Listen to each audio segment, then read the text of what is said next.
מוי קייקילה, היי לכולם. ברוכים הבאים לסרטון הראשון בערוץ, מרגש מאוד. בו ביחד אנחנו ננסה ללמוד את השפה הפינית. כל סרטון יהיה עד 20 דקות אורך, ואם יש לכם איזה שהם שאלות או בקשות מיוחדות, אתם מוזמנים לכתוב לי בתגובות. ובואו נתחיל עם הנושא הראשון שלנו להיום, והוא יהיה צימוד הפועל. מה זה בעצם צימוד הפועל? זה בעצם איזשהו תוסף שמתחבר לנו לפועל ומראה לנו על מי אנחנו מדברים. אנחנו נעסוק בצימוד הפועל בוורבי טופי אחד, סוג פועל אחד, ובזמן הווה. אז מה זה בעצם ורבי טופי אחד? איך אנחנו מזהים אם הפועל שייך לסוג הפועל אחד? הם בעצם פעלים שמסתיימים בשתי אותיות ווקליות. בשפה הפינית בעצם יש לנו 8 אותיות ווקליות, ואם אנחנו רואים שהפועל מסתיים בשתי אותיות ווקליות והאות האחרונה שלו היא או אז אנחנו יודעים שהוא שייך לוורבי טופי אחד. בואו נראה כמה דוגמאות.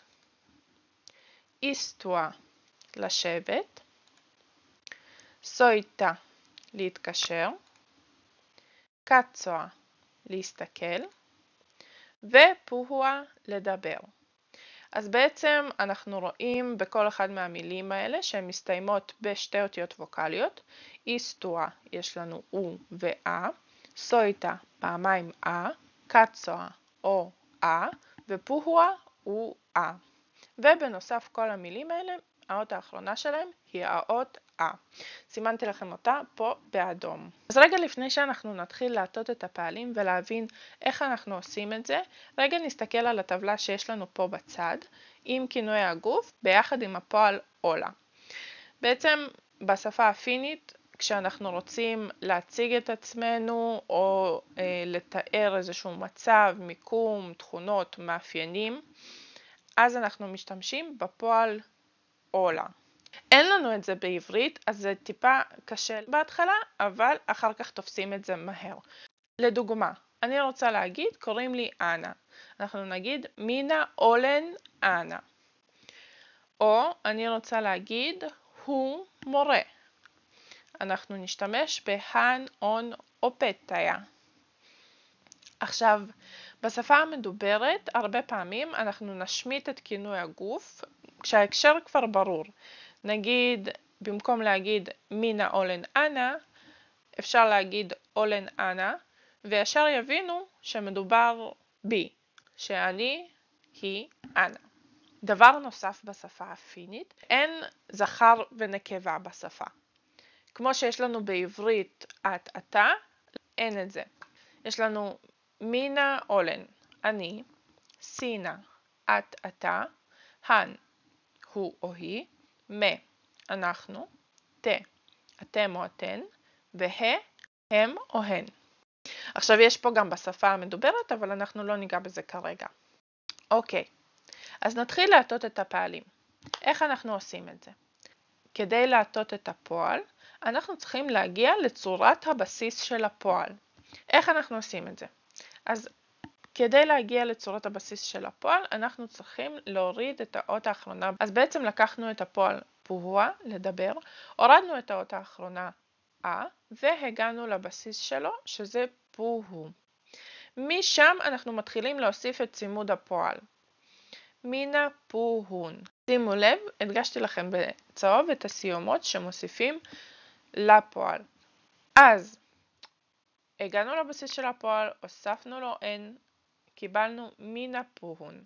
בעצם אני מדבר או אני מדברת. סינה פוהות, אתה מדבר או את מדברת. הן פוהו. עכשיו, כשמדובר בהן, היא או הוא, אנחנו צריכים להכפיל את האות האחרונה. אז יש לנו הן פוהו, הוא או היא מדבר מדברת. פוהו אנחנו מדברים או מדברות. פוהו אתם מדברים או אתן מדברות. פוהוות הם מדברים או הן מדברות. עוד דוגמה. קצוע, להסתכל. כדי להגיע לבסיס אנחנו נוריד את האות האחרונה ונקבל קצו. ומשם נתחיל להוסיף את צימוד הפועל.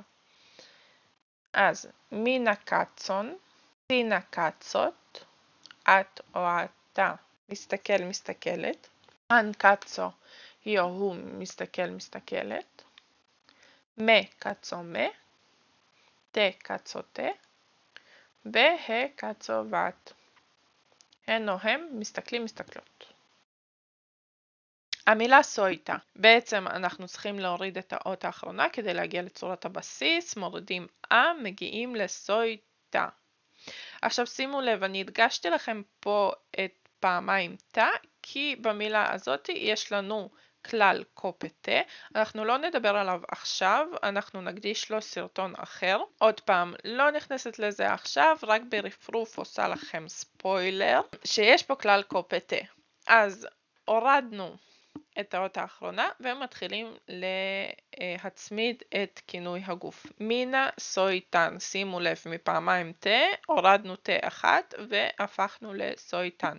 אני מתקשר, או אני מתקשרת. צינה סויטת, הן סויטה, פה נשאר לנו עדיין התה, עוד פעם לא ניכנס לזה. סויטה אנחנו מתקשרים מתקשרות, תה סויטה תה, סויטה ות. עכשיו בואו נראה אם אתם מצליחים את הדוגמה הבאה והאחרונה שלנו. היסטואר.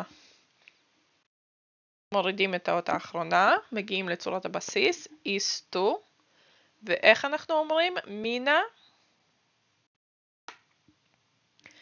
היסטון. סינה. היסטות. הן. היסטו. זוכרים? מכפילים את האות האחרונה בהן. איסטומה, תה, איסטותה, איסטובת. יפה.